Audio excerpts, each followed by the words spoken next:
انسان کی زندگی میں کچھ چیزیں ایسی ہوتی ہیں جو بے پناہ پریشانی پیدا کر دیتی ہیں۔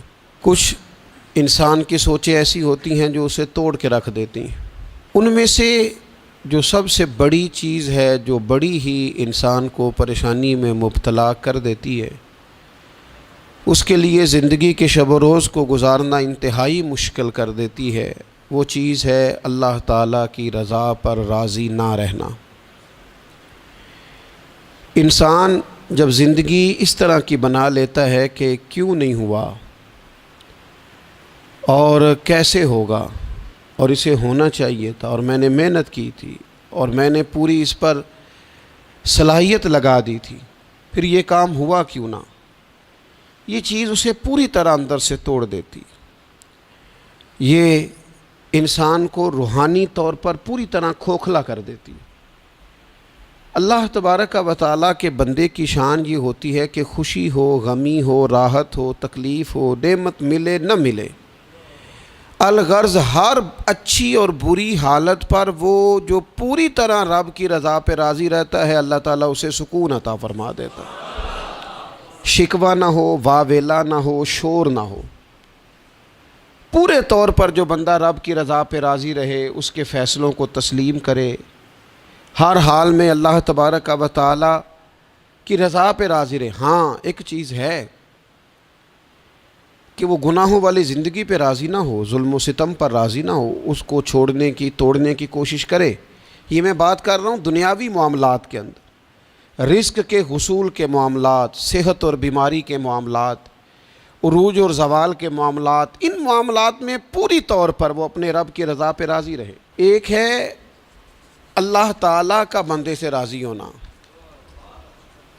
وہی بڑا ضروری ہے۔ رب جب تک راضی نہ ہو اتنی دیر تک زندگی میں قرار نہیں، مسلمان کی کامیابی نہیں۔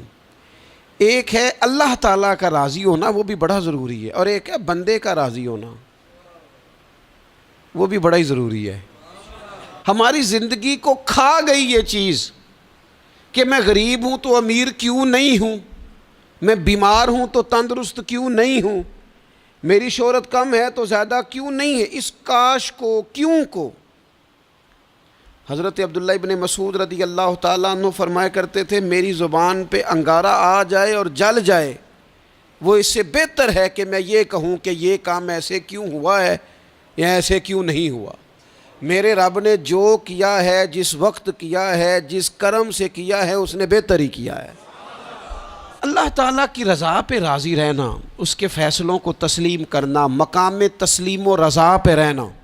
قرآن مجید میں نا اہل ایمان کی جو علامت بیان کی ہے، اور جگہ جگہ صحابہ کرام علیہم رضوان کے لیے جو لفظ آیا ہے وہ بڑا قابل غور ہے۔ وہ لفظ یہ ہے کہ رضی اللہ عنہم ورضوا عنہ، فرمایا وہ لوگ ہیں کہ اللہ ان سے راضی ہے اور وہ اللہ سے راضی ہیں، وہ بھی اپنے رب سے بڑے راضی ہیں۔ مقام تسلیم و رضا ہے، رضی اللہ عنہم ورضوا عنہ، اللہ ان سے راضی ہے اور وہ، یہ سورۃ المائدہ ہے۔ تو رب کیا فرماتا ہے؟ ذالک الفوز العظیم، یہ بہت بڑی کامیابی ہے کہ بندہ اللہ سے راضی ہو اور اللہ اپنے بندے سے راضی ہو، تو ذالک الفوز العظیم، یہ بڑی کامیابی، یہ زندگی میں روحانی طور پر مضبوط ہونے والا کام ہے۔ ہمارے ہاں لوگوں نے نا صوفیاء کی، اللہ والوں کی، پیروں فقیروں کی یہ ڈیوٹی سمجھی ہوئی ہے کہ جو بندہ بھی جائے گا نا، جی میرا کاروبار نہیں چلتا، تو ایسا تعویذ دیں گے کہ او ہو لہراں بہراں ہو جان گیاں، خیر ہو جائے گی، اسی وقت گلے میں رکھیں گے اور ٹپ ٹپ پیسے گرنے شروع ہو جائیں گے۔ لوگ سمجھتے ہیں یہ ڈیوٹی ہے اللہ والوں کی، حالانکہ یہ کام بھی اللہ والے کریں گے، دعا کریں گے، لیکن رب کے بندے کی اصل ڈیوٹی تو یہ ہے کہ وہ بندے کو رب کی رضا پر جینے کا طریقہ بتائے۔ وہ اسے کہے کہ وصل اچھا ہے نہ فراق اچھا ہے، یار جس حال میں رکھے وہی حال اچھا ہے، یار جس حال میں رکھے وہی حال اچھا ہے۔ مارو مارو مینو مار مکاؤ، میں کوئی عذر نہ پیش لے آواں، تو جے سونا ہی میرے دکھ وچ راضی، جے سونا ہی میرے دکھ وچ راضی، تو پھر سکھ نو چلے ڈاواں۔ اپنی زندگی مقام تسلیم و رضا والی، اس کے فیصلوں پر راضی رہنے والی، نبی اکرم صلی اللہ تعالیٰ علیہ وآلہ وسلم نے ایک جماعت سے پوچھا، فرمایا کون ہو بھائی تم لوگ؟ عرض کی یا رسول اللہ مومن ہے۔ حضور علیہ الصلوۃ والسلام نے فرمایا تمہارے ایمان کی علامت کیا ہے؟ پھر غور کریں، حضور علیہ الصلوۃ والسلام نے فرمایا تم کون ہو، تم لوگ کیا ہو، اپنا عقیدہ واضح کرو۔ عرض کی یا رسول اللہ صلی اللہ تعالی علیہ وسلم ہم مومن ہیں۔ فرمایا تمہارے ایمان کی علامت کیا ہے؟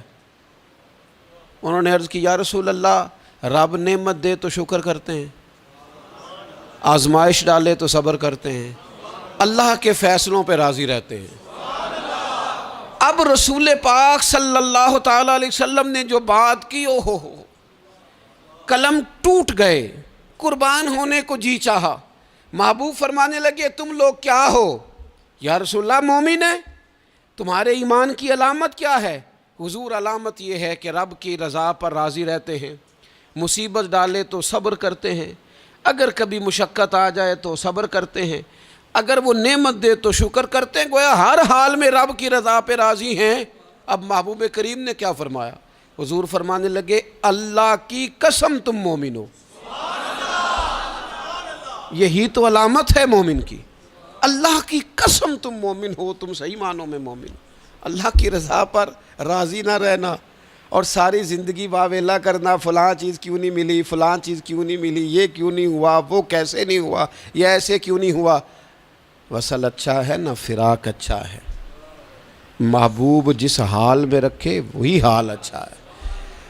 اپنے آپ کو اللہ تبارک و تعالیٰ کی رضا میں ڈھالنے کی کوشش کریں، اپنی طبیعت کو مائل کریں، اور اگر یہ نصیب ہو جائے اللہ کی رضا پہ راضی رہنا، تو یہ صرف اللہ کی رضا پہ راضی رہنا نصیب نہیں ہوگا، سکون بھی نصیب ہوگا، سجدوں کی لذت بھی نصیب ہوگی، قرآن پاک کی محبت بھی نصیب ہوگی، محبوب پاک سید عالم صلی اللہ تعالیٰ علیہ وآلہ وسلم کے دین پر عمل کرنے کا جذبہ بھی بیدار ہوگا۔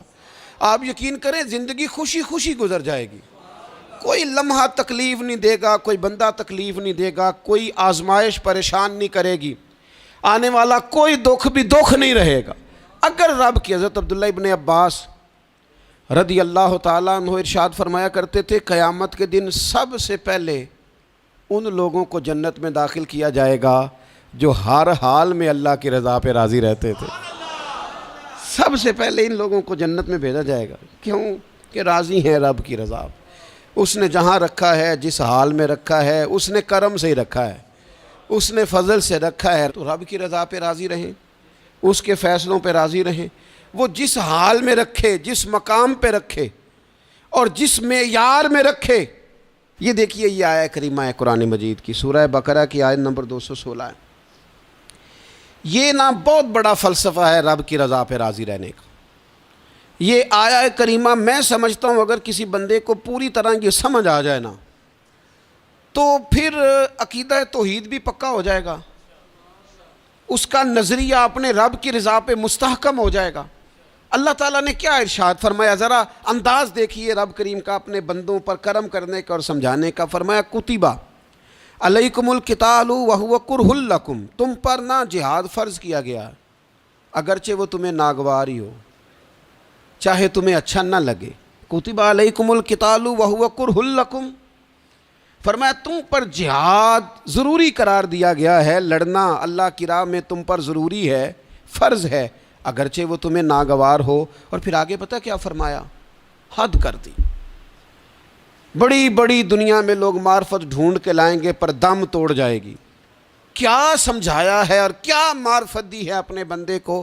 اللہ کریم نے ارشاد فرمایا وَعَسَىٰ أَن تَكْرَهُوا شَيْئًا، فرمایا قریب ہے کہ کوئی بات تمہیں بری لگے، وَهُوَ خَيْرٌ لَكُمْ، اور وہی تمہارے لیے بہتر ہو۔ تمہیں ناگوار گزر رہی ہے اور وہ تمہارے لیے بہتر ہو۔ اور فرمایا وَعَسَىٰ أَن تُحِبُّوا شَيْئًا وَهُوَ شَرٌّ لَكُمْ، اور قریب ہے کہ کوئی بات تمہیں بڑی پسند آئے اور تمہارے حق میں بری ہو۔ تو جئیں کیسے، گزارا کیسے کریں؟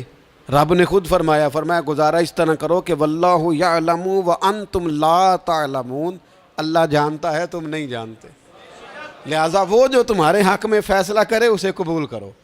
جیو جیو اس طرح جیو، یہ جان کر جیو، اس کو پڑھ کر جیو، اس کو دل پر لکھ کے جیو کہ واللہ یعلم وانتم لا تعلمون، اللہ جانتا ہے تم جانتے نہیں ہو۔ تو رب جو جانتا ہے وہ تمہارے حق میں وہی فیصلہ فرماتا ہے، جو بہتر ہوتا ہے وہی تمہارے حق میں فیصلہ کرتا ہے۔ یہ آیت مضبوط کرتی ہے بندے کو، طاقتور کرتی۔ دور گزر گیا جب لوگ کہتے تھے کہ کوئی درود پاک بتائیں جس سے سرکار راضی ہو۔ ایک کی مسئلہ ہے کام نہیں چلتا، ایک صاحب آئے کام نہیں چلتا، میں نے کہا سورہ واقعہ پڑھا کریں، کہتے ہیں حضرت میں بڑی دیر سے پڑھ رہا ہوں۔ میں نے کہا چلیں کچھ صدقات دے کے دیکھ لیں، کہنے لگے بڑی دیر سے دے رہا ہوں۔ میں نے انہیں ایک اور وظیفہ بتایا، کہنے لگے یہ بھی مجھے کسی نے بتایا تھا، بڑی دیر سے کر رہا ہوں۔ تو میں نے انہیں کہا پھر میری ایک ناقص رائے یہ ہے کہ سارا کچھ کرنے کے بعد اگر ابھی تک پھر بھی آپ سمجھ رہے ہیں نا آپ کی مرضی کے مطابق آپ پر دروازے نہیں کھول رہے، پھر آپ صبر کریں، جو میرا رب چاہتا ہو اس پہ راضی رہ کے دیکھیں، پھر ذرا راضی رہ کے دیکھیں، پھر دیکھیں کہ مالک کا فیصلہ کیا ہے۔ وہ آپ کے حق میں کوئی رحمت والا فیصلہ ہی فرمائے گا، پھر ذرا انتظار کر کے دیکھیں، پھر ذرا صبر کر کے دیکھیں۔ پھر وہ کہتا وبشر الصابرین، محبوب یہ جنہوں نے صبر کیا ہے انہیں میری رحمت کی خوشخبری سنا دو۔ پھر وہ کہتا ہے باقیوں کے پاس مال ہوگا، دولت ہوگی، اقتدار ہوگا، بڑا کچھ ہوگا، ان اللہ مع الصابرین، صبر کرنے والوں کے ساتھ رب کریم ہوگا۔ پھر ذرا ٹھہر ہی جائیں، پھر تھوڑا حوصلہ ہی کر لیں، پھر اس کے فیصلے کا ذرا انتظار کر کے دیکھیں۔